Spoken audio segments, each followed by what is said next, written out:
Apostle Kurt Coons, and I'm going to actually show you how to administer the home antigen test. Although it seems like a piece of cake, there's some specifics that you got to be mindful of. Number one, clean hands. That's first and foremost. And try to get in a clean, open space so that it's not tampered with through the process. You're also going to need your phone or your timer and set it at 15 minutes so that once we get through the process and you click on that button after 15 minutes, you have test results. Okay, so there's several components that come with the test, and that's what we're going to lay out first. And usually you have 2 tests in each package. Okay, so this is the test. This is the stick that everybody dreads that's going to go up your nose.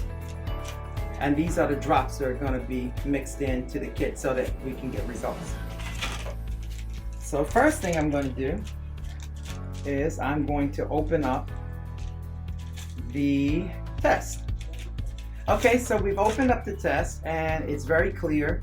This is your antigen test, and where you're going to read the results are going to be on the outside here.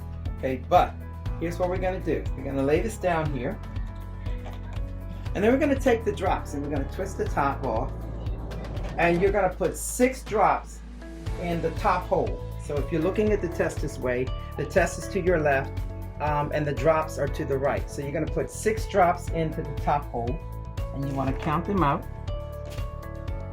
1, 2, 3, 4, 5, 6. Okay, so you got 6 drops in there. And now here is my test dummy. No, I'm just kidding. This is Mr. Henson, and he is getting his antigen test. So you're going to open it up from the end where the stick is, not where the swab part is. You don't want to put your hands on that. And then Mr. Henson is going to do us a courtesy of rubbing this up in the nose, on the sides of the nose, and twirl it to get like 4 times. Real good on both nostrils, 1 in each nostril. Okay? You don't have to stick it up in your brain, but you definitely got to get up into the sides of your nostril, right, and swipe 4, 3, 4. Okay, and then the other nostril.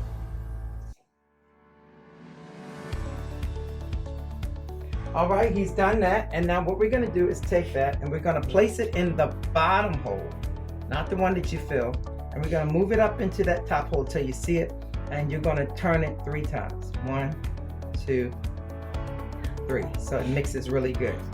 You're going to remove this sticker, and you can remove the sticker before if you like, and you're going to close it and start your timer for 15 minutes. And at the end of the timer, this is what happens.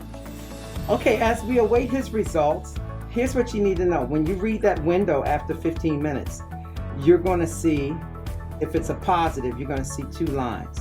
Listen, sometimes the line may be very faint, which would also mean positive. Remember, the top line is your line that you see before you take the test, but it's the bottom line that you really are looking for. Even if it's a faint pink, that means that it's a positive test. If there is no evidence of a pink on that second line, then it's a negative test, all right? And so that's what you want to look for. And in the package, you're going to see the instructions. Just in case you don't watch this video again, you'll see the instructions. Here is what a negative looks like. No line at the bottom. And I can't stress this enough. The top line, but no line at the bottom means negative. So don't look at that top line and say, oh my God, I got COVID and there's no line at the bottom. Okay, you can put yourself through unnecessary worry. So it's really important that you try to do this test to the T to make sure that you get good results. Now also, don't go beyond the 15 minutes, okay? So 15 minutes and you take a look at it, all right? And Mr. Henson will get his results. Thank you. His test is absolutely negative. There is no line whatsoever, not even the faintest line.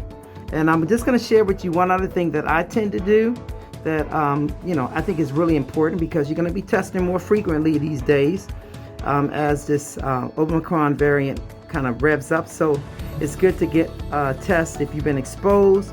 It's also good to get a test if you've got symptoms and you don't know what they are. It could be flu, it could be allergy, but it's always good to test. And I also meant to say, if you've been exposed to someone that has tested positive, you should wait at least 2 days before you test from the time of exposure. Okay, so don't just run home and test because you were around them. Doesn't mean you're going to get results. All right. And I'm not a medical doctor, but this is what I've been instructed, and it makes sense to me. So here's the last thing you're going to do that I did. Oh, Mr. Henson, it was negative, so you can breathe again. Yeah, but put the mask back on. Yeah. All right, now Mr. Henson's going to hold this for me. Okay. Hold it this way. Yes. So Okay. Now I'm going to show you what I do.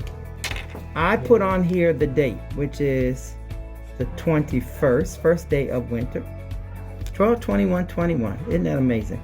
Okay, and I put on here negative. And then what I do is take a picture of it and keep it in my phone. That's very important to have that. And if you have any questions, reach out.